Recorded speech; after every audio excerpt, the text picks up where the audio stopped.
I would say for a very long time, powder blush has been part of like so many people's routine, including mine. And I feel like over the years, I've realized how much I don't like it. I noticed that it wasn't giving me the results that it used to give me. And as much as you will still see me using powder blush on future videos on my YouTube, that is purely because I want to test it out and review it and try it for you guys so that you guys can know how it sits and how it looks on the skin. But for me, for my own personal everyday makeup, when I'm not filming, I don't use powder blush anymore. My makeup used to look really good with powder blush and I used to love it because it also used to make sure that, you know, the oiliness and the shiny kind of finish wasn't coming through. It was another method of keeping things matte. But over time, over the years, I feel like my makeup started to look quite flat with it, even though it was a color which is meant to be kind of like giving you that healthy, bouncy look. So my makeup started looking flatter, it started looking drier and just less fresh. And that's not really what blush is meant to kind of do, you know? It's meant to do the opposite of that. Make you look more fresh, make your skin look more healthy, make it look kind of a little bit luminous, you know, a little bit kind of just rosy and nice. That's when I started to rethink powder blush and paying more attention to like how it feels, how it sits on the skin, and whether it's something I wanted to continue doing. Now, if you do like videos like this, please do hit the like button, subscribe to the channel and hit the bell button because it means you won't miss my next video, which you're gonna love. Let's talk about why powder blush stopped working for me. It's not a bad product. It actually works really well and I still would use that on clients if they fit the criteria for it, but it just doesn't work well for everyone, especially if your skin is changing. And my skin has changed over the last few years. I'm 45 years old, so my skin has definitely been changing. It's more drier, you know, I am not seeing my natural oils come through as quick as what they used to during the day. So my, you know, once I've set my makeup, it kind of stays set because my skin is becoming drier. So like I said, I don't have my natural oils coming through to just soften everything up and make it look a little bit more lived in. So that means I have to be very careful with how much product I use, like in terms of powder. So therefore, the only powder products I use is my setting powder and also my bronzing powder, which even that I don't use on a daily basis. It really depends on how my skin is feeling and looking. If you have skin which has more texture, has more dryness, and has kind of a lot of movement, which I think most people do, then I feel like powder blush just sits on top of the skin rather than kind of blending into it. Like there used to be a time when powder blush used to melt into my skin and blend in with everything. And then it just stopped doing it. It just started more and more just sitting on top and just felt and looked like a separate product to everything else that I had on. And over time, it started to emphasize my pores, emphasize my texture, emphasize dryness, and looked powdery on my skin. And so powdery where, you know, where you can see your fine hair on your skin, that's how it started looking. Even if it looks fine at first when you first apply it,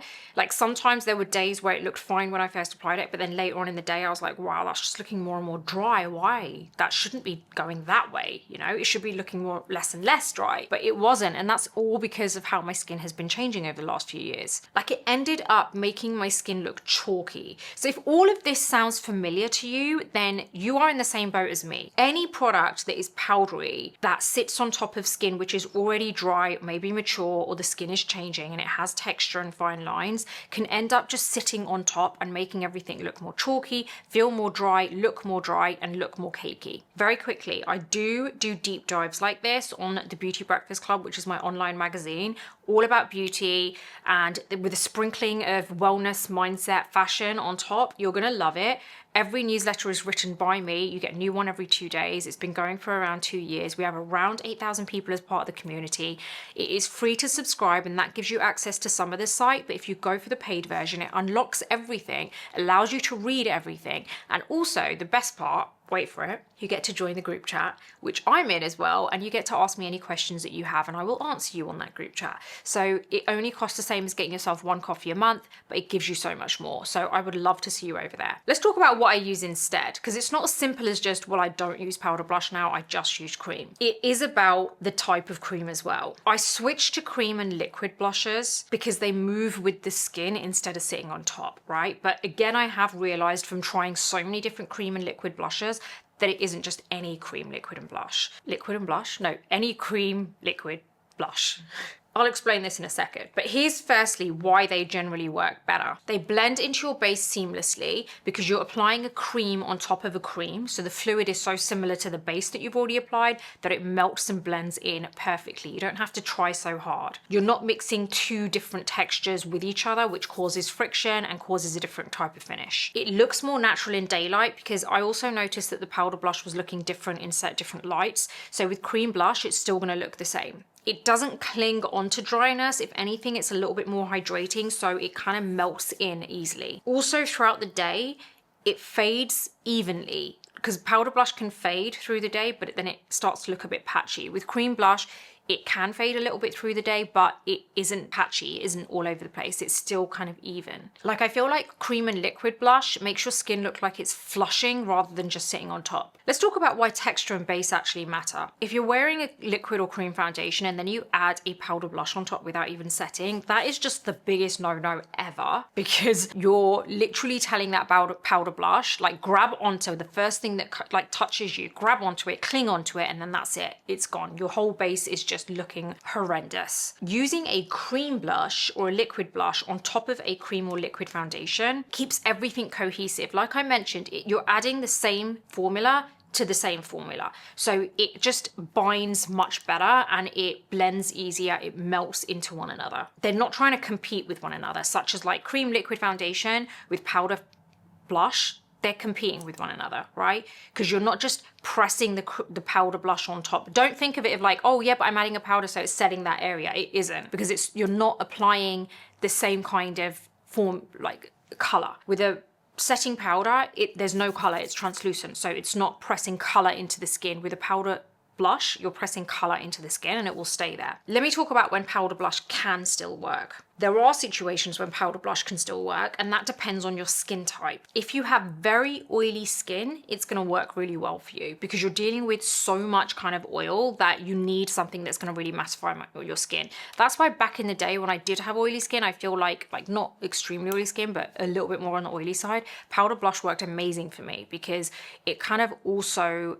stopped everything from looking as oily as well. But obviously I was applying my setting powder before I applied my powder blush, but it also kind of just was that added protective layer from stopping the area looking as oily as it could do. The other time I would suggest powder blush is if you are looking for long wear makeup and you don't have as dry skin or as mature skin. You know, if you get a lot of shininess through the day, shininess, I don't even know if that's a word. If you get a lot of shine through the day, then a powder blush could actually work for you. But honestly, for like everyday wear, if you want your skin to look healthy and bouncy and flushed, then I would always recommend a cream or liquid blush. Now, like I mentioned, there are different cream and liquid blushes that don't necessarily work. I have come across some, and I can't really go into brands because I can't remember because I don't keep them around here, but there will be some liquid blushes which seem to be quite oily, and those I feel like are not the greatest because having used them, I feel like they slip and slide over the skin, and it's more to do, you get more oiliness than the actual color that blends into your skin. So be careful about that. There are a few that I really love, and some recommendations are, especially if you prefer more of a matte finish and you still want to use a cream blush, don't think you can't just because you like a matte finish.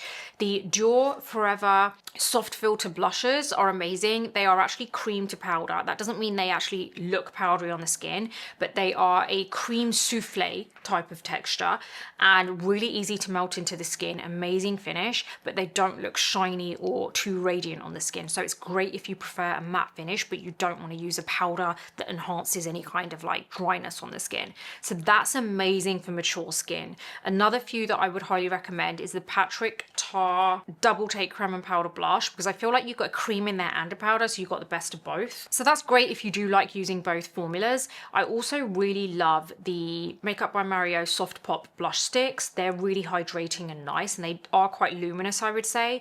Also, I would say the REM, I think it's called Cheek Lipstick, is really good. My favorite color is Front Row Center, and this is a really nice one because it isn't really radiant on the skin, but you kind of get that cream finish and it melts into the skin, but it's not shiny. Another few that I love the Rare Beauty, I think it's called Soft Pinch Blush. That's really good because you get so much pigment from that and it isn't actually too shiny looking on the skin. Also, the Rhode blush is amazing. I love that. And another couple that I love is the Westman Atelier blush stick. Amazing as well. And also, if you have quite dry skin, I think you're gonna love this. This is the Hourglass Unreal Liquid Blush. Absolutely amazing if you have dry or mature skin. You're gonna love it. So those are a few that I really like, but you can get some, like I mentioned, which are really oily on the skin and they don't really do much. Sorry, I've got this fly flying around. And then also, like, in terms of cream blushes, sometimes they can be too thick and too much pigment that you really need the tiniest amount. It's really about being clever about how much you apply.